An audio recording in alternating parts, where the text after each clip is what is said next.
Hello, ഇന്ന് നമ്മൾ നോക്കാൻ പോകുന്നത് GST ആണ്, അഥവാ ഗുഡ്സ് ആൻഡ് സർവീസസ് ടാക്സിനെ കുറിച്ചാണ് നമ്മൾ നോക്കാൻ പോകുന്നത്. അപ്പോൾ ആദ്യം നമ്മൾ നോക്കാൻ പോകുന്ന ഒരു ഓവറോൾ സ്ട്രക്ചറാണ്, എങ്ങനെയാണ് GST ഫോം ചെയ്തത്, അതിന് മുന്നേ ഉള്ള കോൺസെപ്റ്റ്സ് എന്തൊക്കെ ആയിരുന്നു, ഓരോ സ്റ്റെപ്പ് ബൈ സ്റ്റെപ്പ് ആയിട്ടുള്ള വാല്യൂഷനാണ് നമ്മൾ നോക്കാൻ പോകുന്നത്. ആദ്യം നമ്മൾ നോക്കുന്നത് ഇതെല്ലാം പഠിക്കുന്നതിന് മുന്നേ ഇൻഡയറക്റ്റ് ടാക്സും ഡയറക്റ്റ് ടാക്സും ഉണ്ടാകുക. GST എന്ന് പറയുന്നത് ഒരു ഇൻഡയറക്റ്റ് ടാക്സ് ആണ്. നമ്മളിത് നോക്കാൻ വേണ്ടിയിട്ട്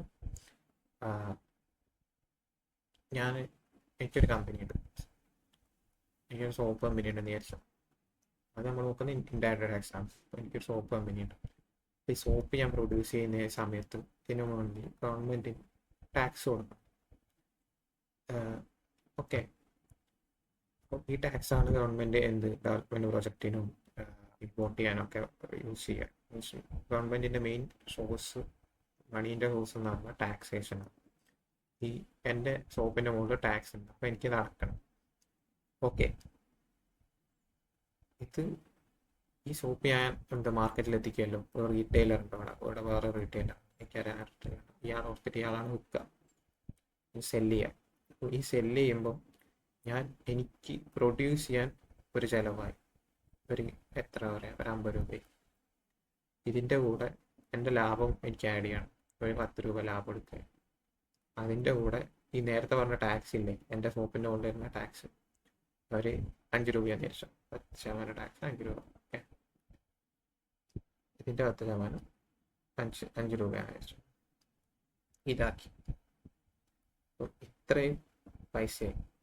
എത്ര, 50, 10, 60, 5, 65. ഇത് ഞാൻ ഒരുമിച്ചിട്ട് ഈ സോപ്പിൻ്റെ വിലയിൽ MRP 65 ഇട്ടിട്ട് ഇല്ല എവിടെ കൊടുക്കും, ആർക്ക്, സെല്ലറിന് നാക്കി ഞാൻ കൊണ്ടുപോയി കൊടുക്കും.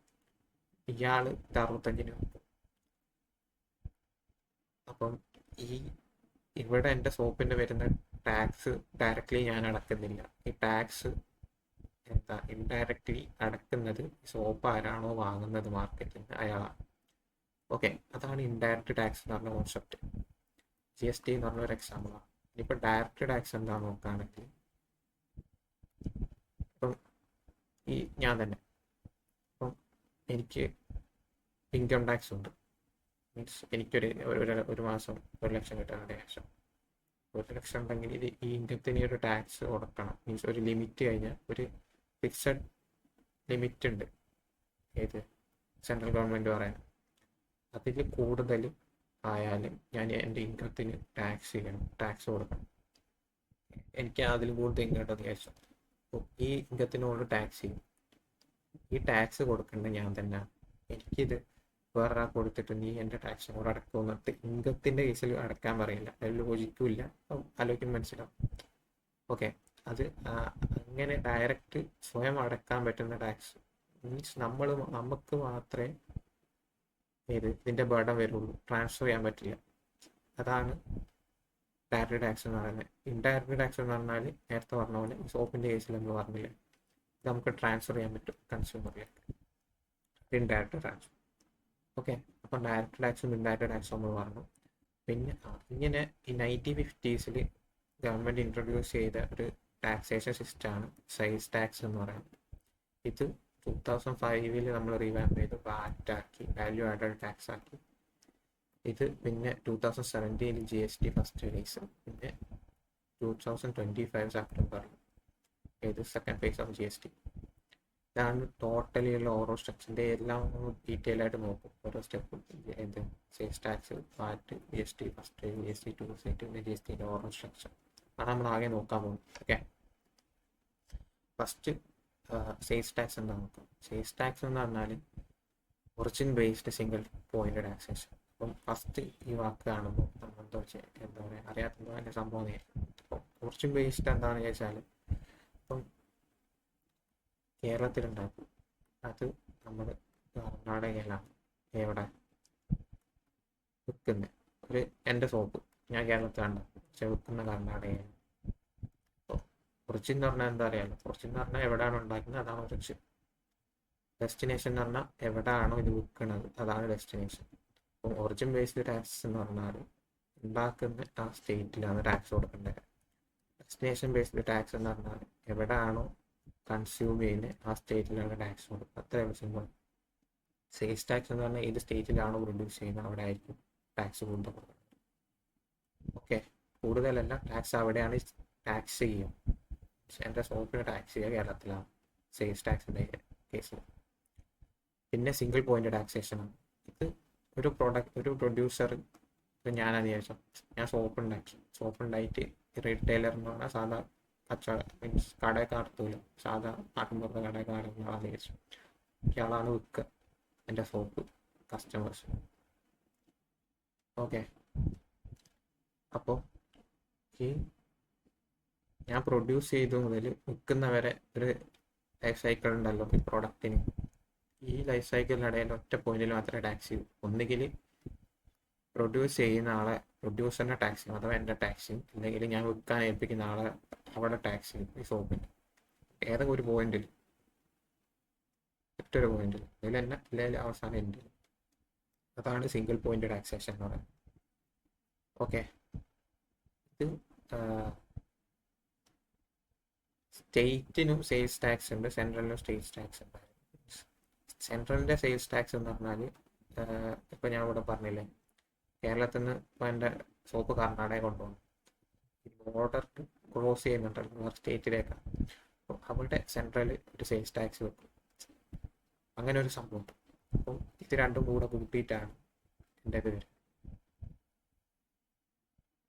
ടോട്ടൽ സെയിൽസ് ടാക്സ് എന്ന് പറഞ്ഞാൽ ഈ സ്റ്റേറ്റിനും ഉണ്ടാവും സെൻട്രലിനും ഉണ്ടാവും. രണ്ടും എക്സാമ്പിൾ നമ്മൾ പറഞ്ഞു. ഓക്കെ,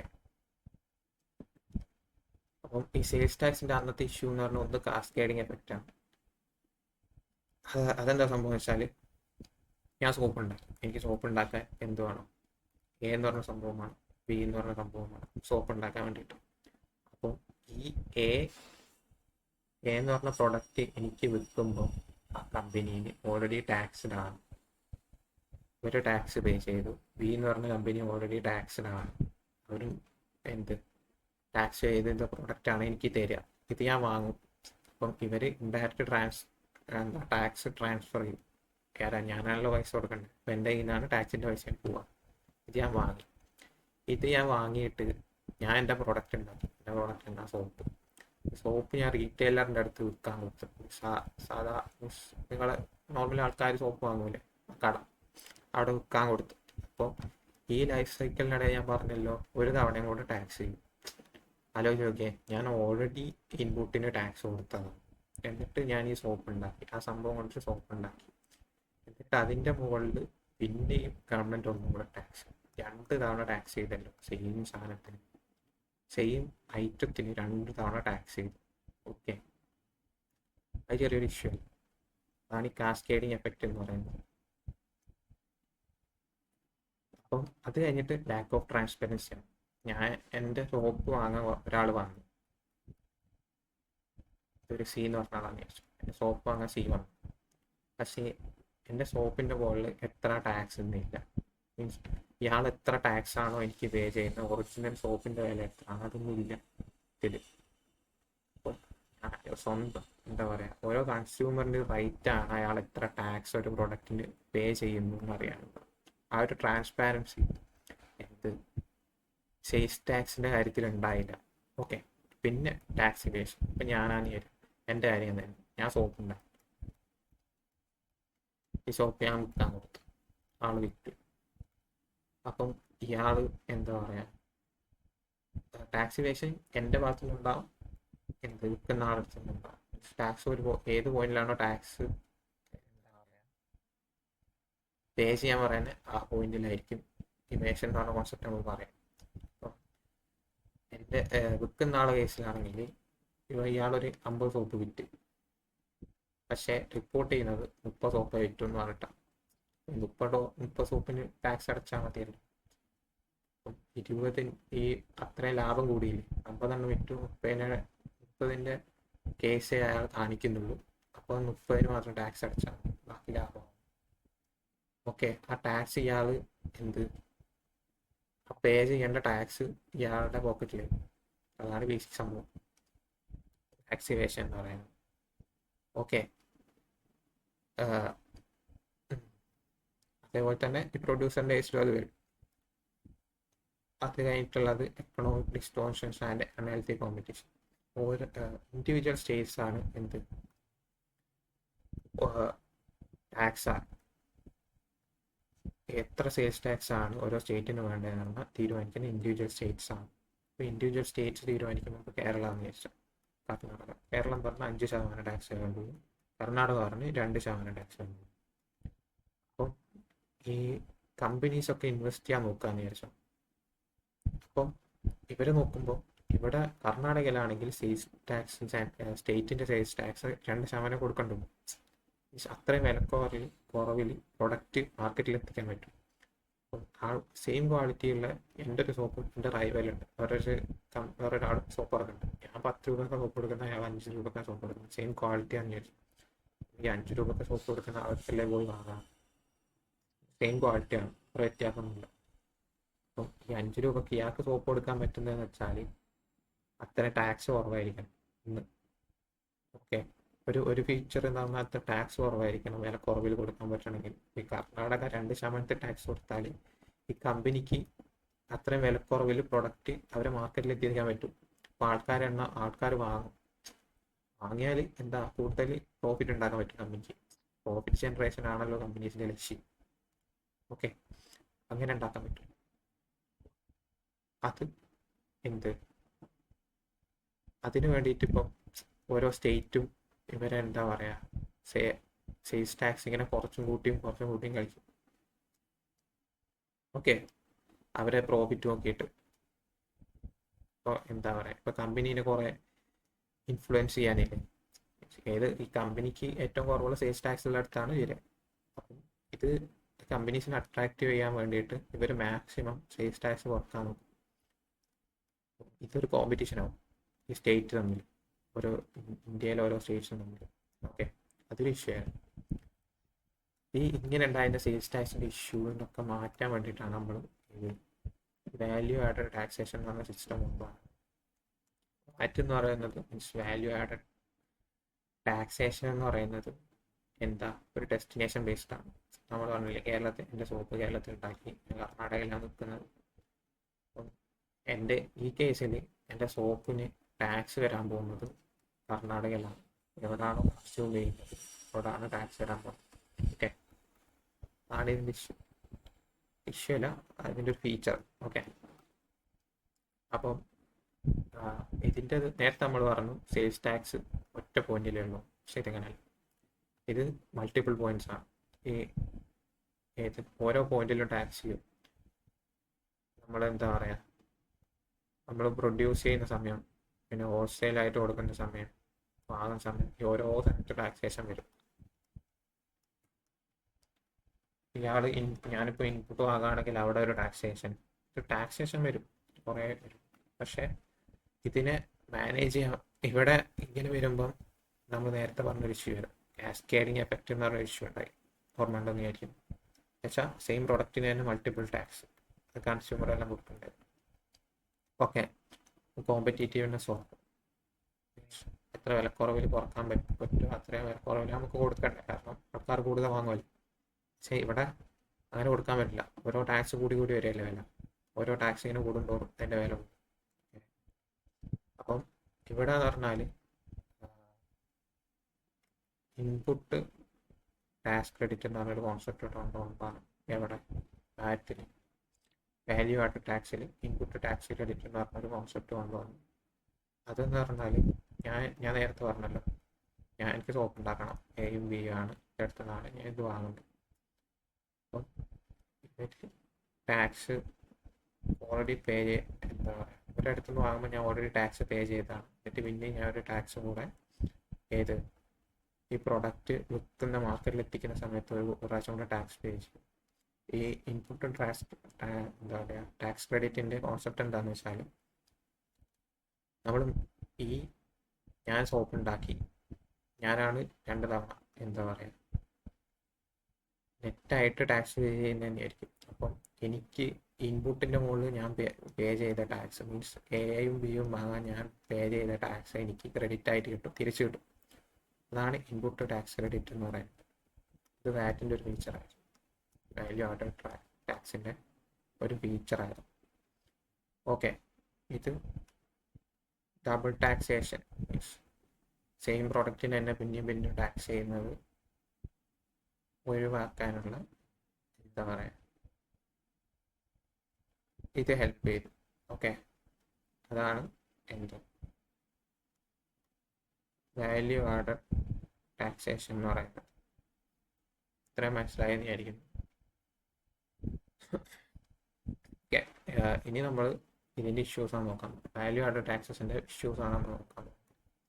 കാസ്കേഡിങ് എഫക്റ്റ്, നേരത്തെ നമ്മൾ പറഞ്ഞു കാസ്കേഡിങ് എഫക്റ്റ് നമ്മൾ ഒഴിവാക്കാനാണ് ഇത് കൊണ്ടുവന്നത്. പക്ഷെ ഇവിടെ എന്ന് പറഞ്ഞാൽ സെൻട്രലിൻ്റെ ഇതുണ്ടല്ലോ, ഏത് സെൻട്രൽ സെയിൽസ് ടാക്സ് ഉണ്ട്. ഞാൻ മുന്നേ പറഞ്ഞിട്ടുണ്ട്, സെൻട്രലിലും സ്റ്റേറ്റിലും സ്റ്റേറ്റ് ടാക്സ് ഉണ്ട്. സെയിൽസിന് വേണ്ടിയിട്ട് ടാക്സ് സെൻട്രലിനും സ്റ്റേറ്റിനും ഉണ്ട്. സെൻട്രലിൻ്റെ സെയിൽസ് ടാക്സ് എന്ന് പറഞ്ഞാൽ ബോർഡറിലുണ്ടാവുക, ഓരോ സ്റ്റേറ്റ് ബോർഡറിൽ, മറ്റേത് ഉള്ളിൽ ഇൻട്രാ സ്റ്റേറ്റ്.